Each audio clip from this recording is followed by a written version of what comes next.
मस्तु अनिराकरणं तदात्मयतेय उपनिषत्सु धर्मा ते मयि सन्तु ते मयि सन्तु ॐ शान्ति शान्ति शान्तिः.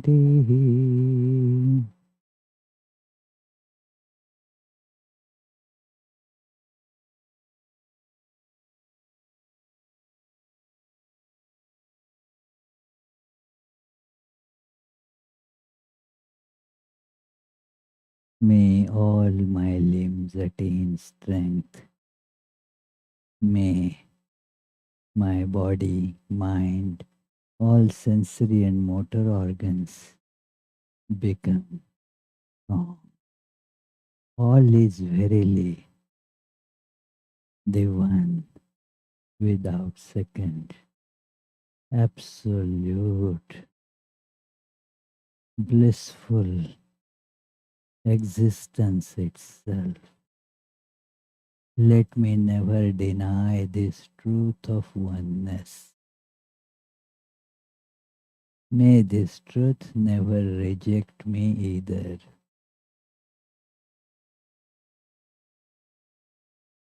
May all virtues necessary to experience this absolute existence be with me.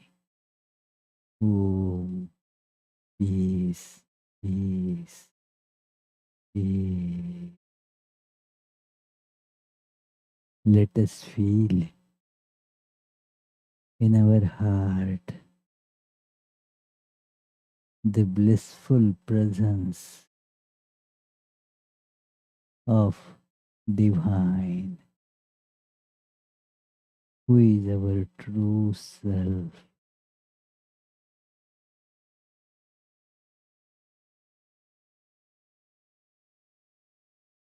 Let us feel its divine loving presence in our heart as a fragrant flower.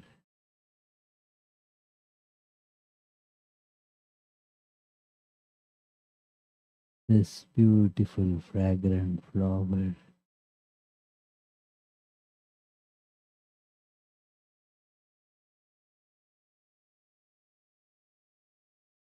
I am feeling its fragrance spreading all over my being.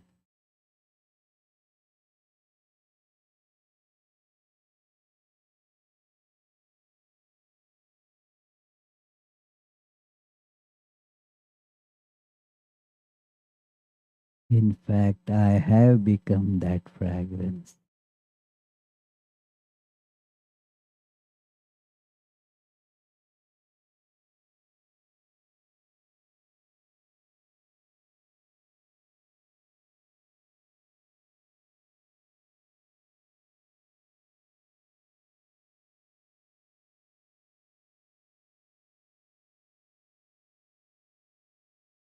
All other desires and all negativities in life have disappeared completely.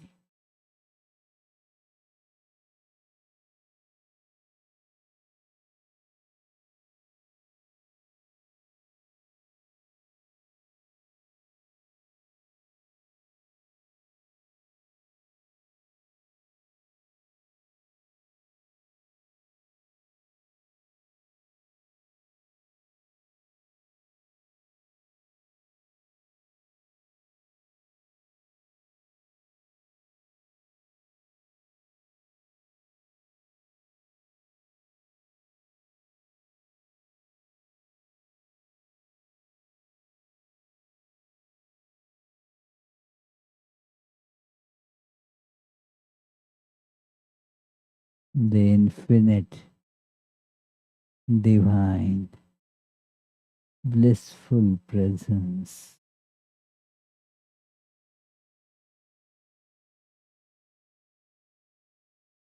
has totally absorbed me. I am absorbed in that presence.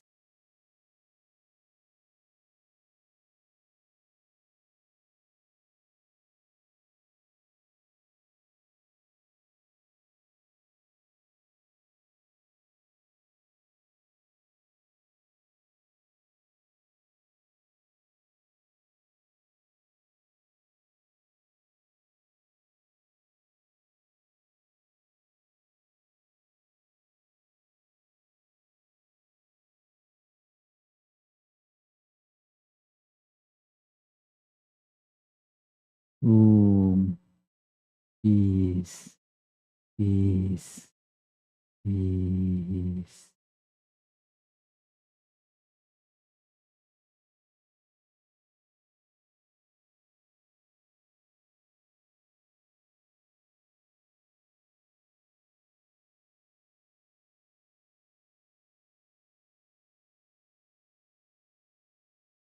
Go ahead, put it on.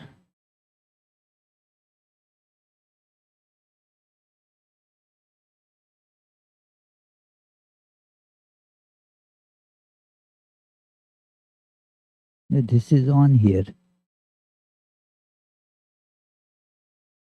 Nobody is hearing. Where is the problem? Huh? Volume is low. Data के चाहिए. It was there. The problem was there, and not here.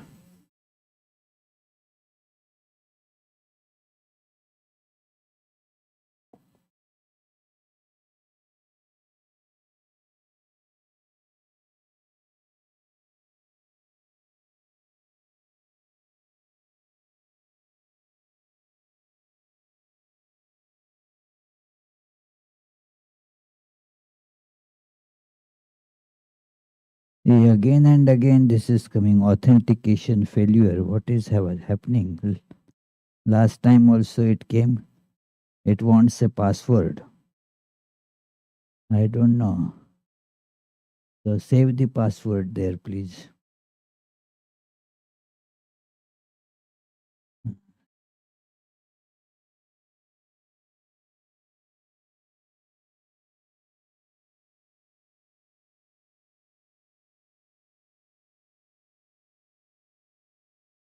So today is the third class on this, and we shall begin with our regular prayers. So please join in reciting them. जन्माद्यस्य यतोऽन्वयादितरतः चार्थेष्वभिज्ञस्वराट् तेने ब्रह्महृदाय आदिकवये मुह्यन्ति यत्सूरयः तेजो वारिमृदां यथा विनिमयो यत्र त्रिसर्गो मृषा धाम्ना स्वेन सदा निरस्तकुहकम् सत्यं परं धीमहि. Please read loudly.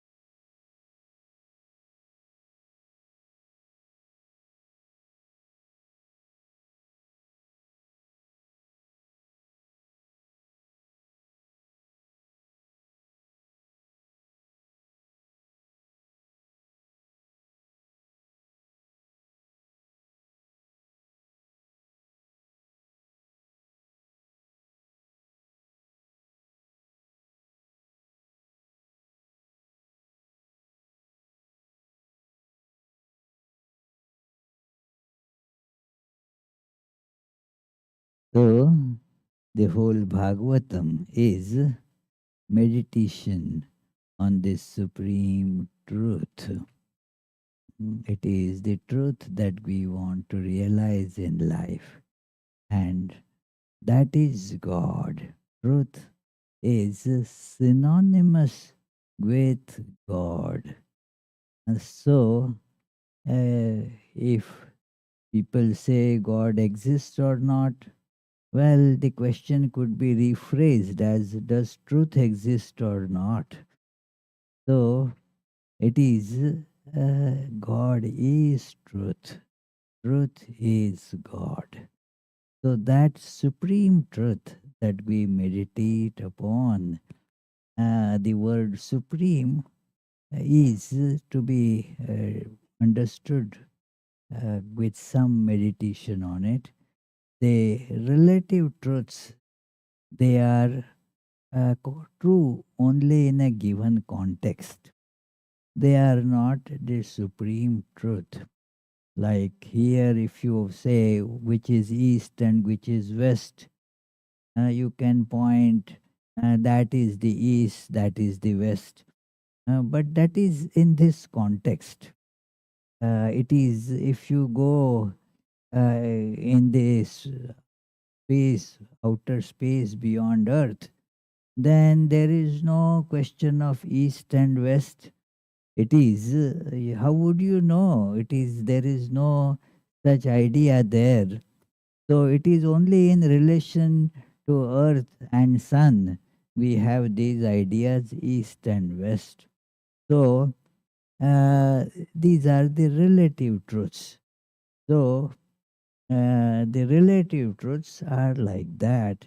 Like I told the story, the doctor's office had called to verify that whether I am the right person. So asked me that tell the date of your birth, please. I told the date. This is the date. Year, and I said every year. So that was not really taken as the right answer, although it is right. Every year it is the same date of birth. No, no, what I mean is exactly the year in which you were born.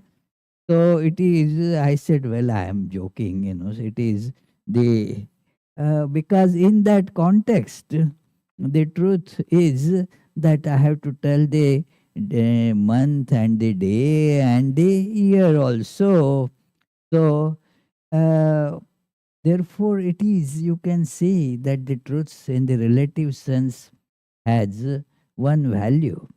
But then the absolute truth which is expressing in various contexts as the relative truth that is not visible clearly. For example, the electricity is not visible, but these lights are visible. We are able to also hear the sound. We also have this heating system going on. All these are running on electricity. Electricity is functioning through all these different appliances. So the electricity is like absolute here. And then these expression through all these different appliances is its expression in the context. So the truth gets expressed somewhere as light, somewhere as, say, colors, somewhere as sound, somewhere as in some other ways. So that is the relative truth and absolute truth. We have to understand that how the relationship is there in them. So we will get to discuss this at some other point in this uh, study or reading of Srimad Bhagavatam. So last time we were seeing a story, we had to leave that story kind of unfinished.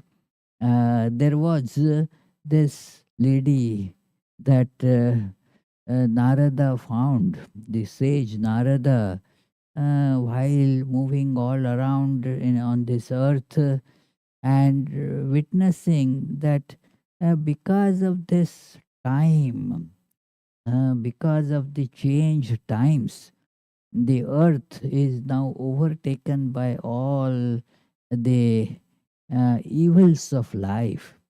The virtue has taken backseat. People are just money minded, or are just looking for sense pleasures. They do not care about the goal of life, and thus there is misery everywhere because of that.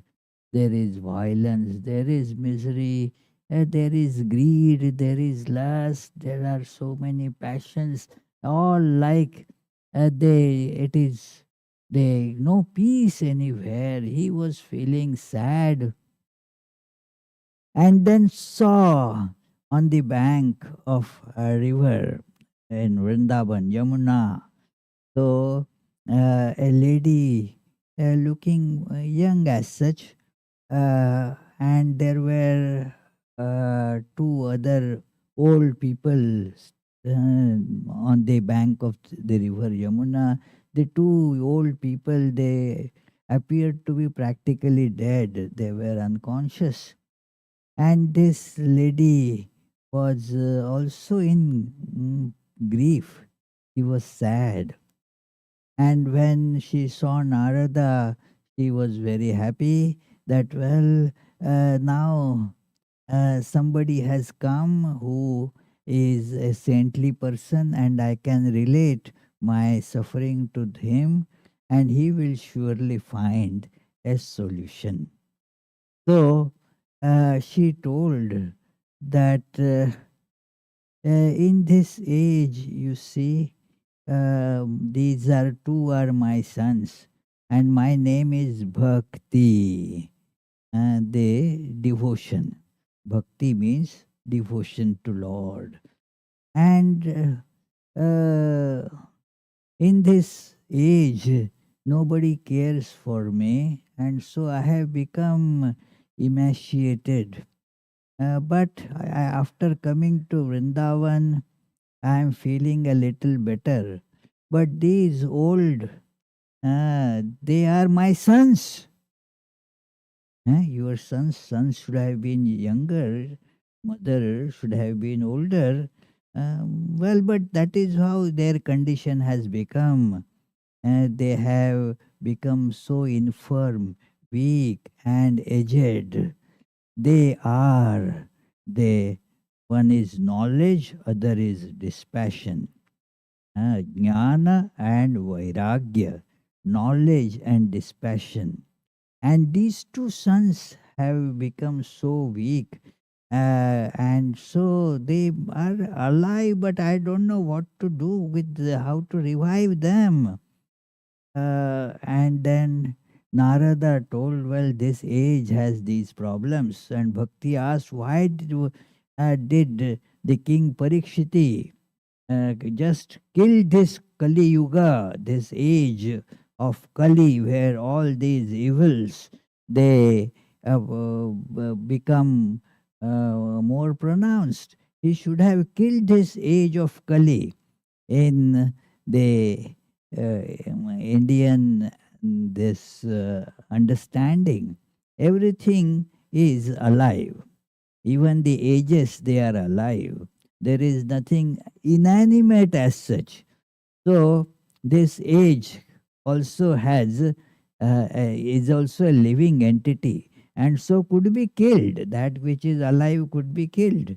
So uh, and Narada replied, a very important reply where we last time stopped because time was over, that it is. And he said this Kali Yuga has many, many problems, no doubt, all these difficulties. But the king Parikshiti allowed it to survive because it has one great merit. that in earlier age people had to practice lot of austerities and do lot of meditation and many difficult things to uh, get God realization. But in this age, Lord has given a big concession in this age. And what is it? The name of the God is enough.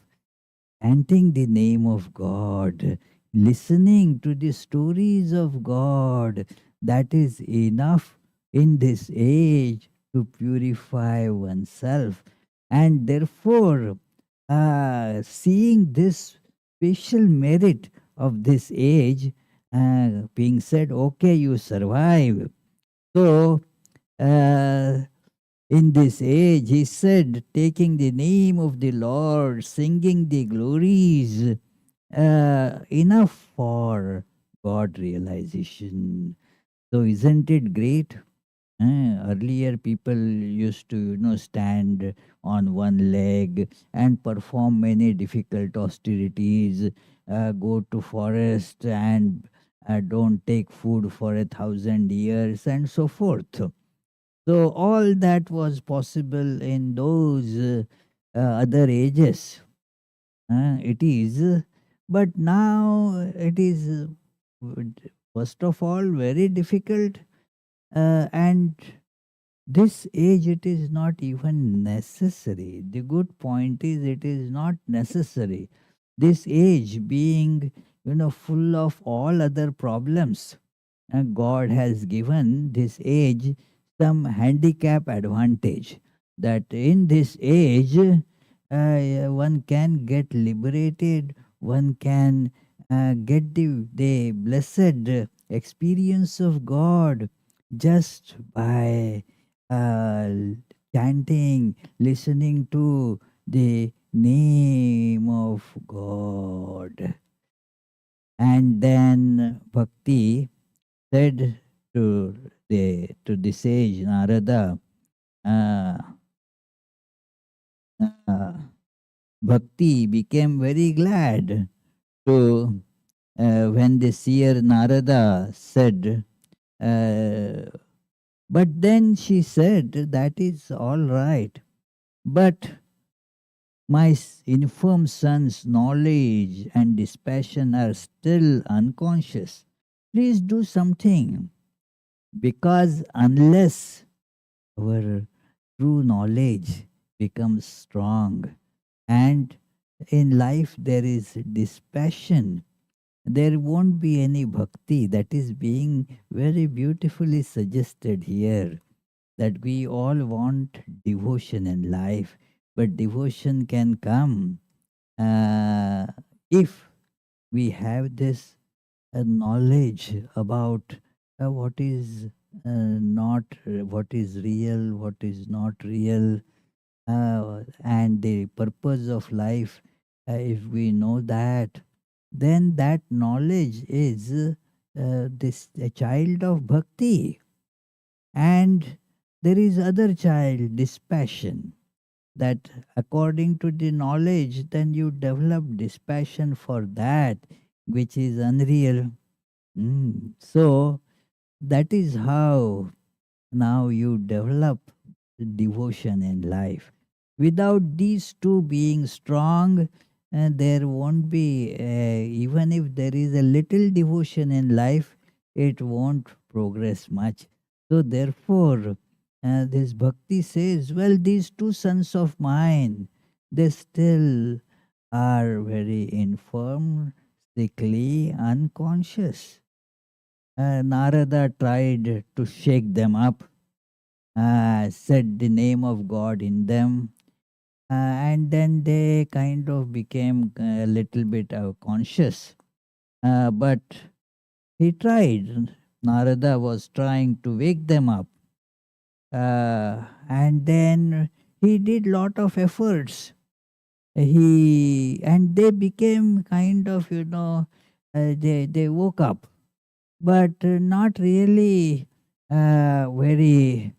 clearly woken up, still they were yawning. The description is very interesting in the book. They were still, ah,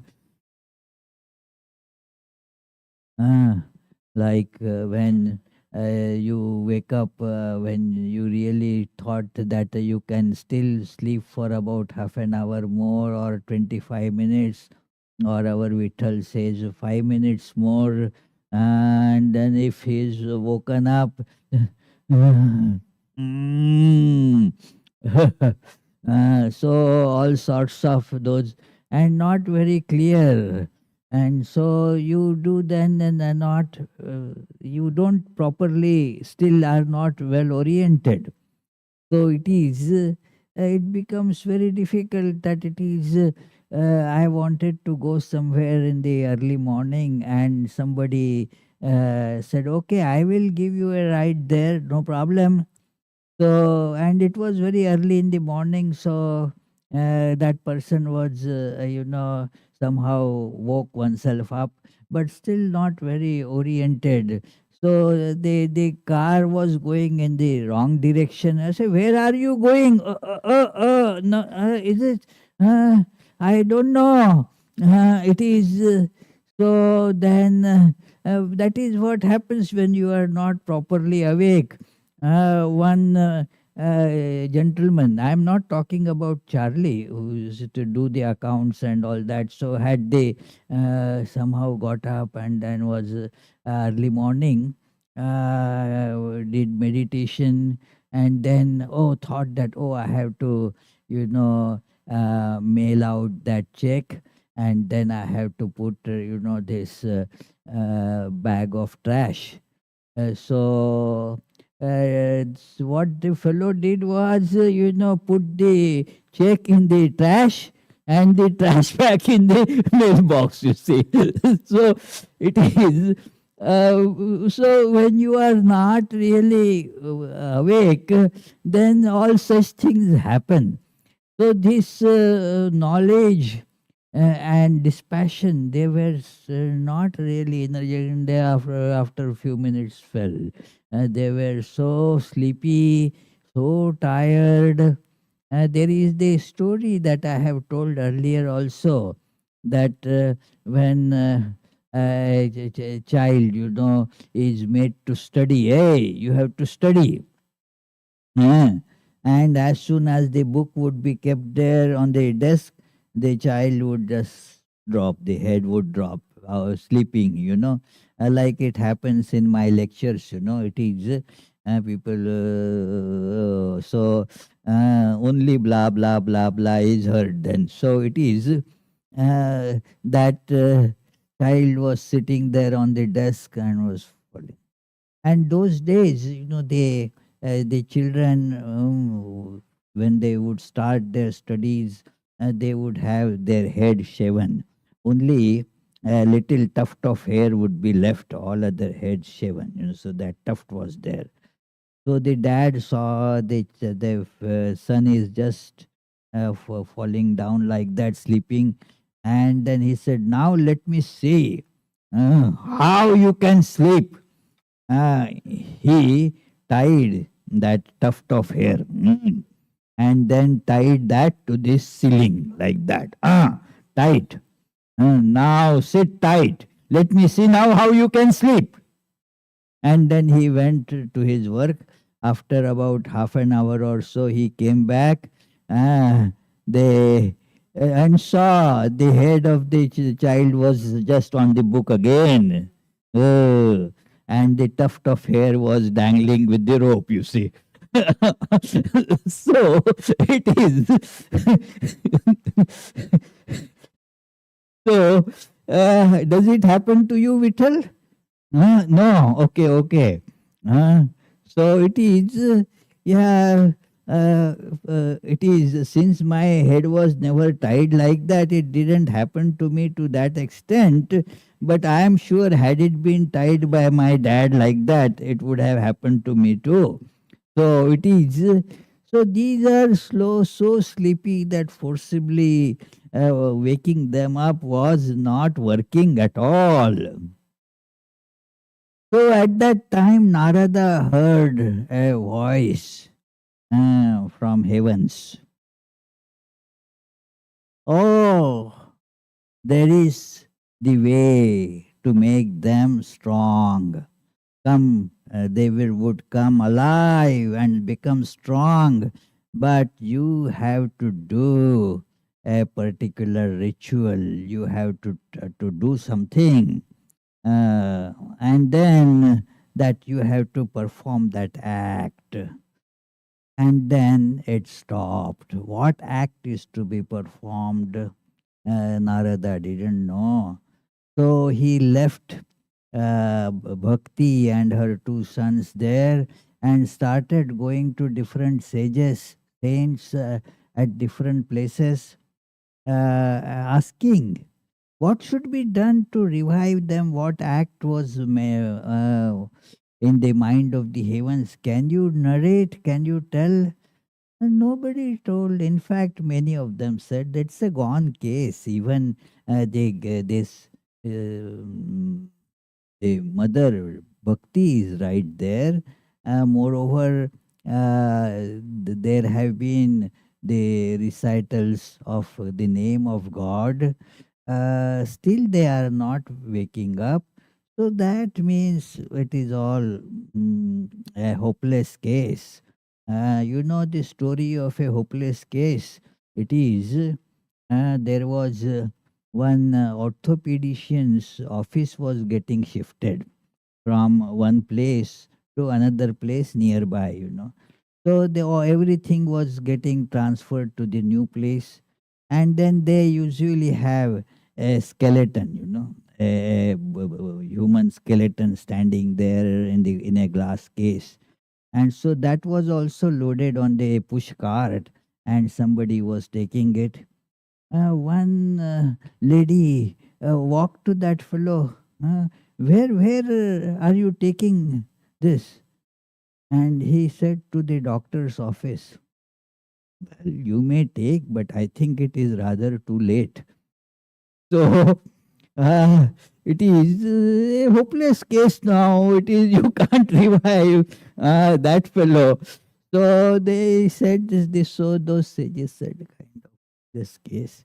But then Narada came, went on, knowing that heavenly voice can't be totally false, and then went to Badrikashrama, and where he saw those four sages sitting in deep meditation. These four sages are mentioned in the Indian mythology, that they are the firstborn sons of Brahma. So, one of them is Sanaka, Sanatana, Sanandan, and Sanat Kumar. These four sages were meditating there, and as Narada approached them, uh, they said, well, do recite Bhagavatam for 1 week. There is therefore even now you have what is called Bhagavad Saptaha. Saptaha means a week of reciting, reading, meditating on Bhagavatam. So thousands of people assemble, some authority recites this stories from Bhagavatam, and people keep fast. They follow certain special rules of diet, getting up, and other things. They don't do any other thing during that week. Totally focused on this. So literally thousands of people they come to that place for that week, because hearing Bhagavatam like this continuously, there are they all these descriptions, how much is to be covered this hour, next hour. So usually it is 6 hours per day. So 6 into say 7, about 40, 42 hours it works, 40 hours it works. In between there is time for a break time. I have attended once or twice such these things, but I didn't stay for all the time or all the days. Just went for a little while. But there are people listening, chanting the name of God, and the speakers are very well versed in this whole story. So Narada was at that time. Narada was told, "Well, you have 1 week of such Bhagavatam, and then Narada's that is the act that has been told to you from this heavenly voice that you heard. This is what you must do." Narada argued a little bit in the beginning that what would happen by that. See, there is, and why you are choosing Bhagavatam alone? It is, there are so many scriptures, their recital, will that not work? And I have seen that it didn't work with them. It is, so what is this Bhagavatam going to do?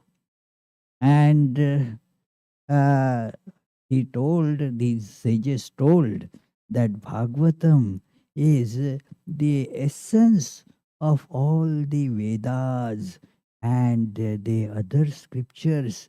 That essence has been taken out, and that is it. Narada said, but basically it is the same thing. What is new in it? And the sages said, no, no, when a thing is extracted, removed from all the other substances that they are combined with, it has developed other properties. Other properties get developed in it, like milk and yogurt. I have seen many people who cannot tolerate milk, but they are fine with yogurt. So, milk and yogurt. Then there is, you use the clarified butter or ghee to light a lamp. You can't use milk to do that. It is so, although derived from milk, it has many different properties. The sages give many examples that although the source is similar, that doesn't mean the product will be the same. So here too, Bhagavatam is where the Lord resides. And so, by Bhagavatam, you will be able to do it. Narada agreed and asked, where should I do it? So they told him a place on the bank of the Ganges near Haridwar. You should do it. That's the best place for it. And come on, begin. And as Narada came to begin, the sages also followed him. Many other sages getting the news, they all came. Everybody got the news that Narada is going to have this Bhagavad Saptaha, week of Bhagavatam. And so, all of you, please come. So, everybody, it was a huge congregation attended even by all the celestial beings, and it was these days also you see such where there is the Bhagavata week going on, huge congregation, lots of people come and be there, and for these 7 days with great joy this Bhagavatam was getting recited, and people, they have their devotional fervor coming up. The Bhagavatam is a book of that kind, that how the Lord comes in human form, and what is the nature of God in stories. all these truths are told very nicely, in a very penetrative way, because stories attract the attentions, like even our Unmesh sitting there, when you tell him a story, then his ears get okay, story I like. Everybody, we talk about children, but the older people are no exception, how many go to read the big books of big philosophy? Very few. But stories, they somehow they attract people's mind. So through these stories, these truths are presented, and very enchanting, absorbing stories. So people listen to these stories with great attention. What happened next? Okay, I am eager to know. You are not aware how much time passed away. My grandmother used to tell stories. Very expert in telling stories. So we would stick to her and want always a story after our supper. And she would tell, there were not only myself, my siblings, other children, some children in the that locality, they would all assemble there, because my grandmother had a great expertise in telling stories. So she would tell the stories very nicely, and then we wouldn't know how 1 hour elapsed. Then what happened? Then how he did that? He did like that. Then what? Why? And I remember those stories even now, as she told, and then uh, so the stories were very enthralling, and through the stories, some truths would percolate in us, like she told a story about how one should, be truthful to the up to the maximum limit. One should follow the truth. So she told the story of that king, uh, that he saw in the dream, that he is giving. What is the name of that? You know? Harish Chandra. Correct. Thank you. Harish Chandra. So she told the story of that, and we children, So the value of speaking the truth gets imparted. If somebody gives a plain philosophical lecture on the nature of truths, and in postmodern age, what is the significance? Yeah, then who goes to listen? Only that PhD people like Yona and all, they would listen, who otherwise have not.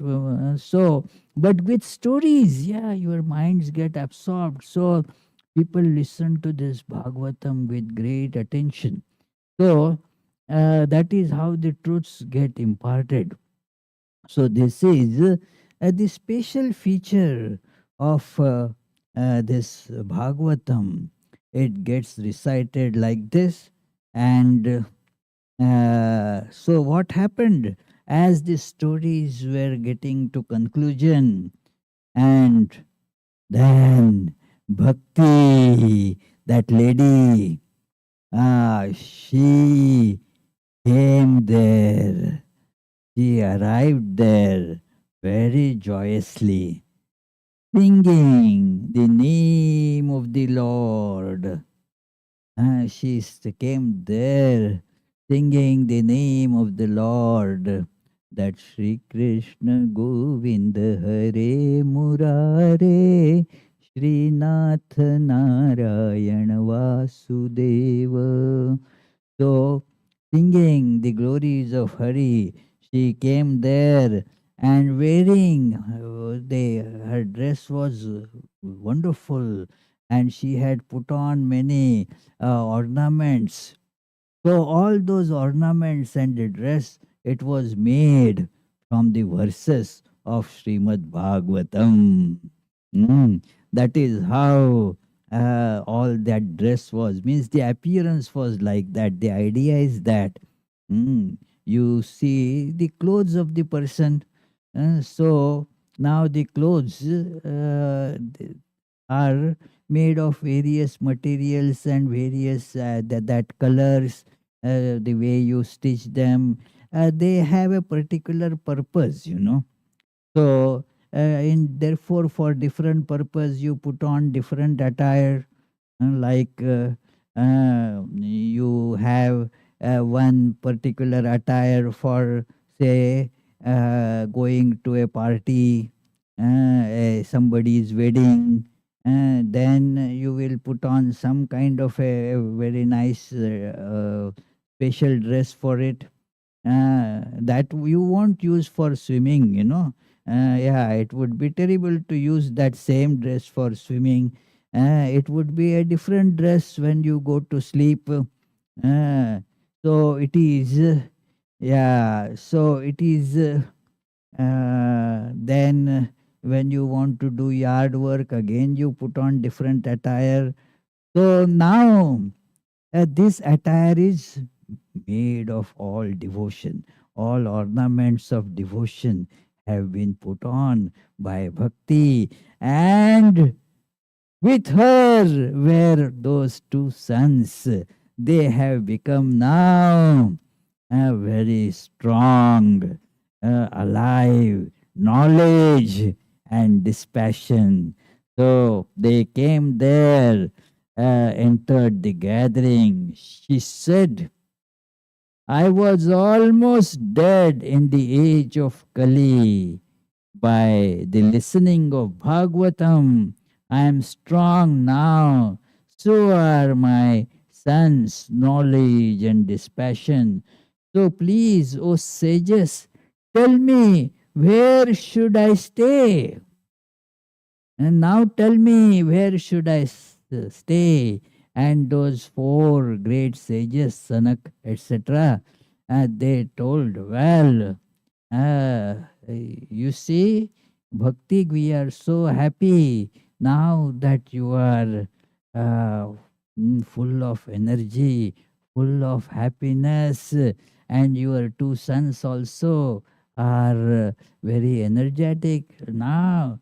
So, you are the one. No, they told that it is you are so important for this world. So you have to stay where, ah, that as bhakti started staying there. Oh, sorry, I went. That, oh, venerable bhakti, the sages replied, you are the giver of divine realization. So bhakti gives the divine realization. It is Sri Ramakrishna used to say that bhakti goes right deep into the apartment of God.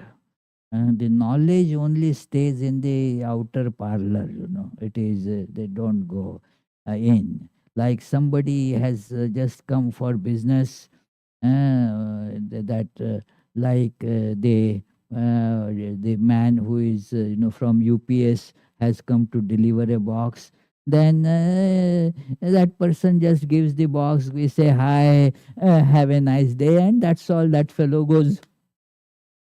Ah, but then some of you, your very close friend has come. Then that friend goes right with you inside the house, moves everywhere, goes in all the inner apartment here, there. There is no hindrance for that person. So the bhakti is this love goes very deep. Reason stops, like that delivery guy just stays there. Reason doesn't go much deep, but love goes very, very deep. So therefore, they said that you are the giver of divine realization. one pointed love, and you are expert in uprooting the bondage of transmigration. You are expert in that. All the bondage of transmigration will be uprooted with by you. So we suggest, please stay in the hearts of the devotees, that their hearts, those who aspire for this uprooting the bondage of transmigration. The Sanskrit word is samsara. Mm, that it is samsara. It is full of misery. It is a tree. Many times it is depicted as tree. Uh, Full of all these bitter fruits, and all poisonous things around, poison ivies. So that is this world. It cannot be made good world. Uh, the scriptures are very clear about it. Many think that let us make the world good. There was a very important philanthropist, very kind-hearted man that Sri Ramakrishna went to meet. His name was Ishwar Chandra Vidyasagar. In Gospel of Sri Ramakrishna, you can read a full section on Sri Ramakrishna's meeting Vidyasagar. And Vidyasagar was very well known person, and but his idea was not realizing God. He said, well, what is the need of God? Let us make this world nice, so this world will become like heaven, and that's it. So Sri Ramakrishna tried to tell him the contradictions involved in the world. The constitution of the world is contradictions. There is always contradiction. Somebody is celebrating the birth of a child, at the same time somebody is mourning the death of somebody. It is what can be done.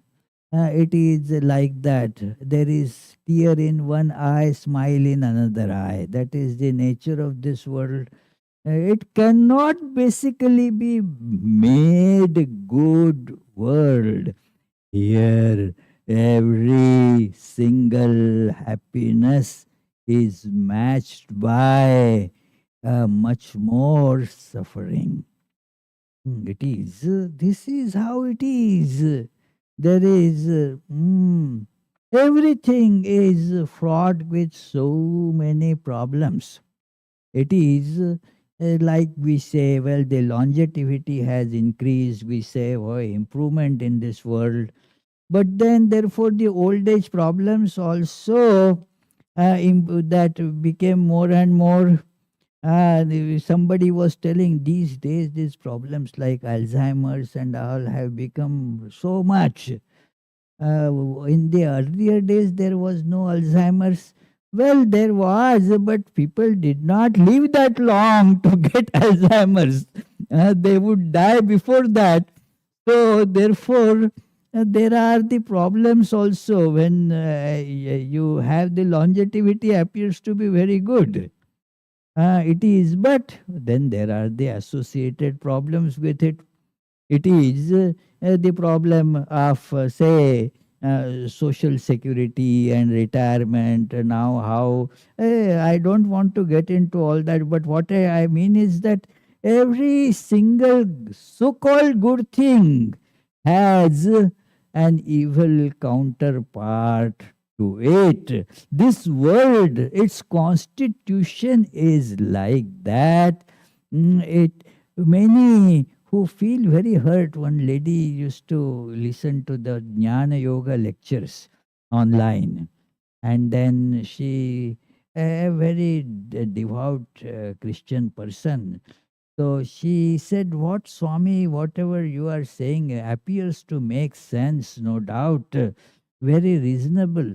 But Because it says that this world cannot basically have peace. Hmm. This. So is it? Do you want peace? Yes. Now this world cannot basically have peace, and the reason is then you see all there will be so many problems. If you think that there would be peace in this world, means no wars. Hmm. No wars. What about then having military? No military, no police. So many jobs will get lost. You see, what will you do? There will be hardly any job left for lawyers, isn't it? It is because no, it is all peace, you see. So it is. So what can you do? It is all the factories that of the war materials, weapons and all that, that will not be there. There will be no statesman, no society, basically. Mm. And all those inventions which actually were because of the war. Now we use it, like this glass that is now used for all the building construction. This is not the old time, 100 years ago, what glass you used to get, which you hurl a stone and will break.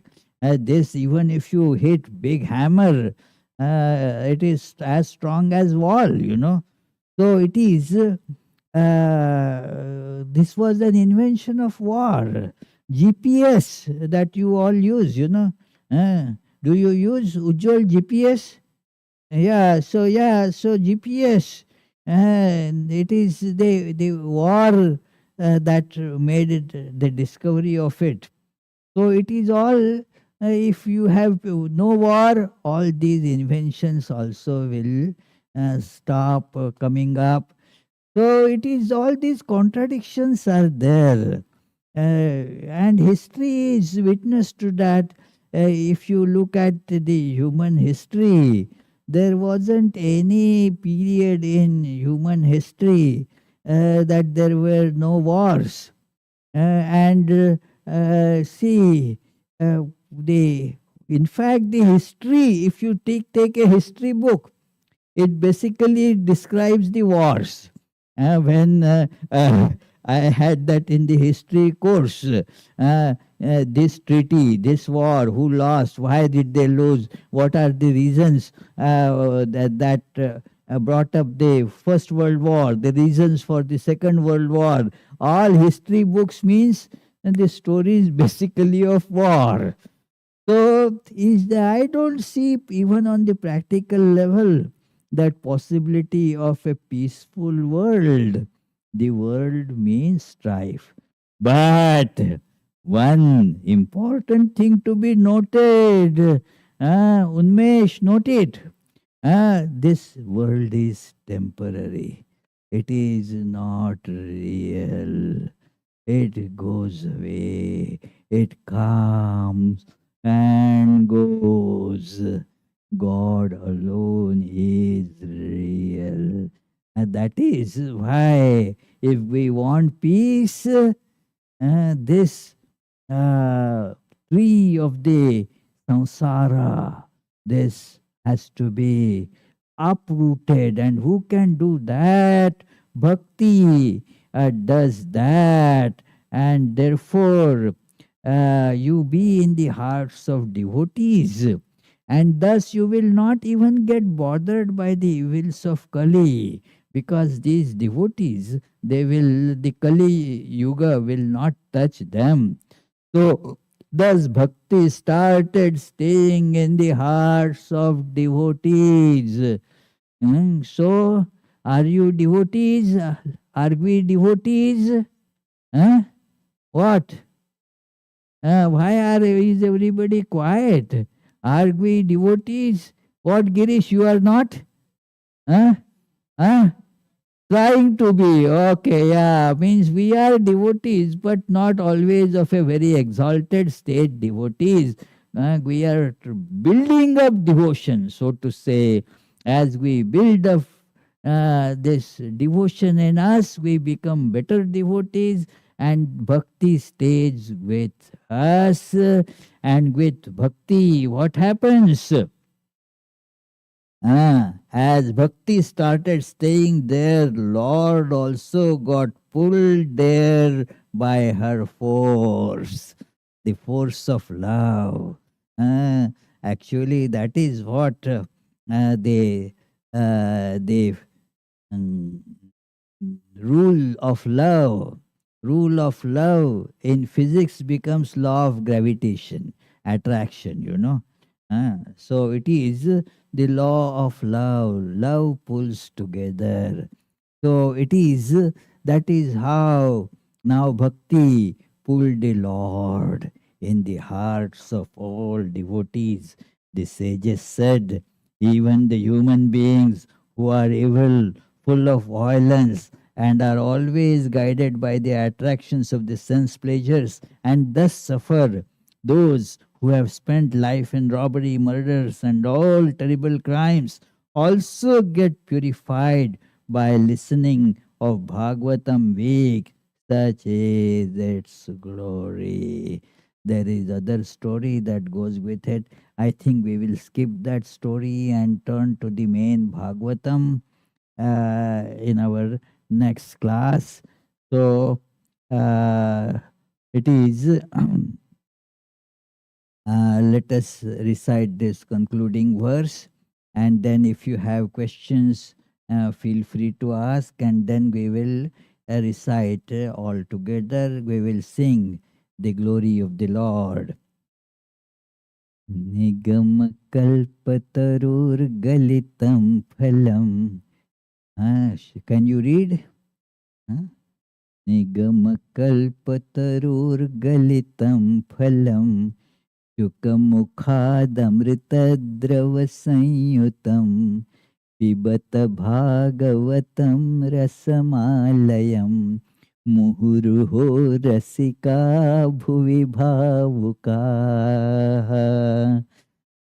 Oh, devotees, quaff, quaff, to intoxication, this nectar of the fruit of the tree of Vedas, flowing from the mouth of the great sage Shuka and mixed with the ambrosia of his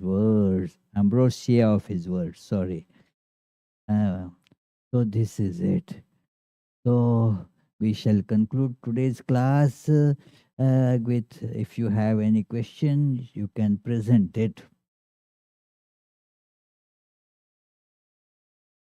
Any question? Very good. So now we shall chant this the name of the Lord, and that will be the end of the today's class.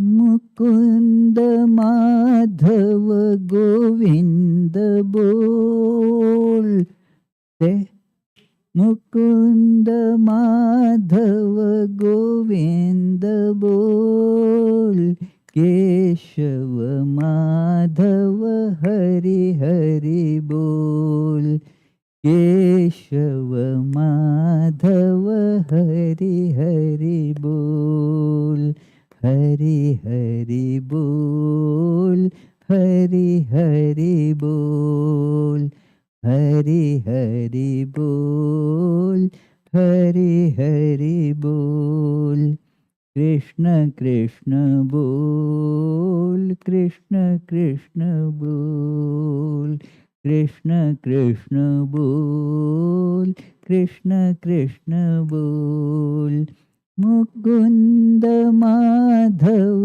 Govind बोल, केशव माधव हरि हरि बोल, केशव माधव हरि हरि बोल.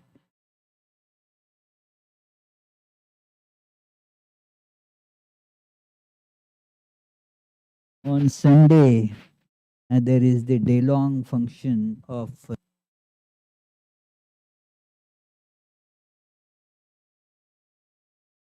please try to come.